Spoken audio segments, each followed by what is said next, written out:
சற்று முன் கிடைக்கப்பெற்ற மிக மிக முக்கியமான செய்தி ஒன்று வெளியாகியிருக்கு. அதாவது ஸ்டாலினின் ஆட்சி கலைகிறதா, தலையில் அடித்து கொண்ட கதரும் துர்கா ஸ்டாலின். அதாவது இன்னும் 7 மாத காலங்கள் தான் ஸ்டாலினோட ஆட்சி இருக்குது. அதன் பிறகு சட்டசபை தேர்தல் வர்றதுனால ஆட்சி மாற்றம் கண்டிப்பாக நிகழும் என்று சொல்லப்படுது. மேலும் சுற்றுப்பயணத்தை மேற்கொண்டு விட்டு தற்போது திரும்பி வந்துவிட்ட ஸ்டாலின் அவர்கள் மீது இன்னமும் குற்றச்சாட்டுகள் வைக்கப்பட்டு கொண்டுதான் இருக்கிறது. மக்கள் யாரும் திமுக ஆட்சியை நம்பவில்லை. ஸ்டாலினுக்கு எதிராக தான் அனைவரும் மனநிலையில் இருக்கிறார்கள் என சொல்லப்பட்டு வருகிறது. இதனால்தான் திமுக மீண்டும் 2வது முறை ஆட்சி அமைக்க வேண்டும் என்பதற்காக கண் கலங்கியவாறே துர்கா ஸ்டாலின் அவர்கள் சிறப்பு பூஜைகளை மேற்கொண்டு வருவதாக செய்திகள் வந்த வண்ணம் இருக்கிறது. ஆனால் சிறப்பு பூஜைகள் மேற்கொள்வதை விட மக்களுக்காக நலத்திட்ட உதவிகளை அல்லது சொன்னதையாச்சும் செஞ்சுருந்தாங்கன்னா கண்டிப்பாக இந்த நிலைமை ஏற்பட்டிருக்காது.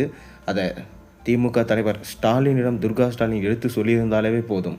இந்த அளவுக்கு இப்போ சிறப்பு பூஜைகளை செய்ய வேண்டிய அவசியம் இருந்திருக்காது. இதை தான் மக்கள் அவங்கக்கிட்ட சொல்ல வேண்டிய விஷயமாக இருந்துட்டு வருது.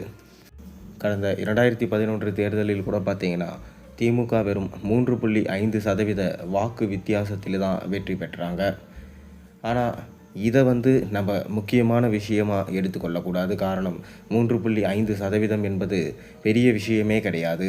அது மட்டும் இல்லாமல் மக்களவை தேர்தலில் புதுச்சேரியோடு சேர்த்து 40 தொகுதிகளில் அவங்க வெற்றி பெற்றிருந்தாங்க. ஆனால் இப்போ நடக்க போகிறது மாநிலங்களவை. மக்களவை தேர்தல் போல இந்த மாநிலங்களவை தேர்தல் இருக்காது. மேலும் ஸ்டாலின் மற்றும் அவரது குடும்பம் மீண்டும் 2வது முறை ஆட்சி அமைத்திடலாம் என்கின்ற கற்பனையில் இருக்கிறார்கள். ஆனால் உண்மை என்னவென்றால் மாநிலங்களவையில் இதுவரை திமுக 2வது முறை வெற்றி பெற்றதே கிடையாது. அதனால் மாபெரும் தோல்வியை தழுவும் என்று எதிர்பார்க்கப்படுகிறது. இந்த விஷயத்தை கேள்விப்பட்ட துர்கா ஸ்டாலின் தலையில் அடித்து கொண்டு கதறும் விதமாக அனைத்து கோவில்களிலும் சிறப்பு பூஜைகள் மேற்கொண்டதாக சொல்லப்படுகிறது.